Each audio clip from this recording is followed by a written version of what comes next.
Aujourd'hui, nous allons parler de la notion de marge et des zones de sécurité.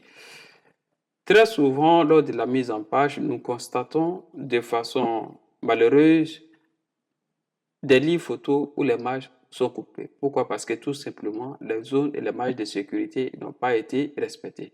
Quelles sont les zones de sécurité? Ou bien, que faut-il appeler zone de sécurité? Ce qu'il faut comprendre d'abord dans la notion d'impression, c'est que lorsqu'on imprime un livre, les zones que vous voyez, il y a un espace qui est destiné à l'impression. Ainsi, dans le logiciel DGSoft, il y a un espace dédié à vos photos et un espace dédié pour la découpe. Par exemple, nous allons prendre cette mise en page. L'espace blanc que vous voyez ici constitue la zone de sécurité. Vous voyez? Et donc, cette zone-là, après impression, au massicotage. Le massicot, c'est la machine qui sert à couper le livre. Après impression, cette partie grise que vous voyez là sera coupée. Et donc, sur le logiciel, il est affiché en gris. On peut afficher et désafficher dans affichage, dans l'onglet affichage ici. Donc, c'est inscrit ici Save Area ou zone de sécurité. Donc, on peut afficher et décocher. Très souvent, c'est décoché, mais vous pouvez venir ici, vous pouvez venir dans Afficher et l'afficher. Donc, quand vous faites votre mise en page, comme vous voyez ici par exemple, dans cet exemple, ça a été respecté, c'est-à-dire cette zone-là sera coupée. Donc, c'est pourquoi nous n'avons pas fait passer les photos à l'intérieur. Malheureusement, dans la pratique, nous constatons que certaines personnes ne respectent pas et donc, à l'impression, vous voyez par exemple que cette tête, par exemple, peut monter jusque là. Voilà ce qui se passe très souvent, c'est-à-dire que les gens font les mises en page et souvent nous assistons à ceci. Voilà, à ceci. Sachez qu'à l'impression, cette partie-là, cette tête sera coupée. Sera coupée. Et donc, c'est pas bon. C'est pas bon. Donc, il est important que lorsque vous faites votre mise en page, vous l'affichez avant de commencer.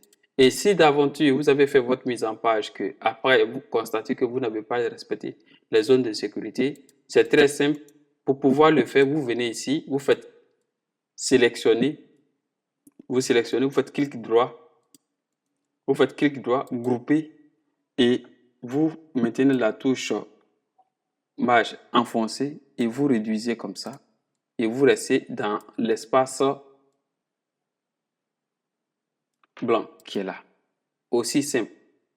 Maintenant, si c'est une photo qui est grande, par exemple, je prends ce titre, il n'y a pas de problème que cet espace soit coupé, ça n'altère en rien ma mise en page. Au contraire, ma photo occupe tout l'espace de la page. Voilà plus ou moins comment est-ce que vous devez considérer. Par exemple, je prends cette mise en page où on a une photo qui est grande, elle occupe tout l'espace, il n'y a pas de problème. Même si on coupe cette partie, ça n'altère en rien la photo. Ce que nous constatons, c'est que souvent, certaines personnes font leur mise en page en faisant par exemple déborder. Je prends par exemple la tête du maire, par exemple, sur cette photo-là, qui rentre dans cet espace gris. Lorsque on affiche et on décoche, on coche et on décoche, vous allez voir que le monsieur le maire, sur cette photo-là, est dans un espace qui sera destiné à la découpe. Et ça, c'est pas bon. Donc, vous devez corriger cela. Vous devez corriger en faisant comme ça. Il n'empêche que, par exemple, pour les grandes photos, je prends un exemple, je vais ouvrir une page comme par exemple ça. Je vais prendre cette photo-là, cette photo, je copie. Pour les grandes pages, que je puisse faire ça. Je peux faire ça. Voilà. Je peux agrandir ma photo ainsi. Ça, il n'y a pas de problème. Même lors de la découpe, si ça coupe, il n'y a pas de problème. Il n'y a pas de problème parce que c'est tout l'espace qui est occupé par la photo. Lors de la découpe, ça ne va pas altérer ma mise à page. Donc voilà plus ou moins comment est-ce que vous devez procéder.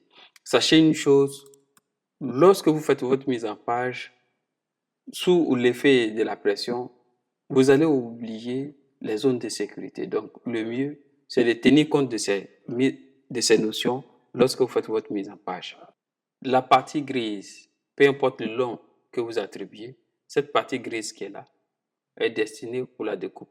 Vous ne devez en aucun cas mettre une photo que éventuellement vous espérez pouvoir être imprimée. Et lorsque nous parlons de photos également, il faut mettre des éléments importants. Par exemple, il y a le logo. Ce que nous avons constaté, c'est très souvent, le logo est placé soit là, dans la zone qui est destinée à être coupée, ou souvent c'est placé là, ou très souvent c'est placé là. Ça, sachez que si vous mettez votre logo dans ces parties-là, ça sera coupé. Idem également pour les tests. Vous devez faire en sorte qu'il y ait de l'espace entre la zone de sécurité et le test. Jamais un test comme ça. Jamais un test ainsi. Laissez toujours un espace de au moins 2 cm entre la partie grise qui est destinée à être coupée et votre photo. Par exemple, si je veux mettre mon logo, je mettrai ici. Je mettrai mon logo ici et jamais là parce qu'il y a un espace lors du rembordage qui est destiné également à être sectionné. Donc, ne mettez jamais votre logo en bas ici, toujours montez comme ça, aussi simplement. Donc, ce sont plus ou moins quelques notions que nous tenons à partager avec vous de sorte que de l'avant, vous puissiez tenir compte lorsque vous faites votre mise en page. Merci à tous.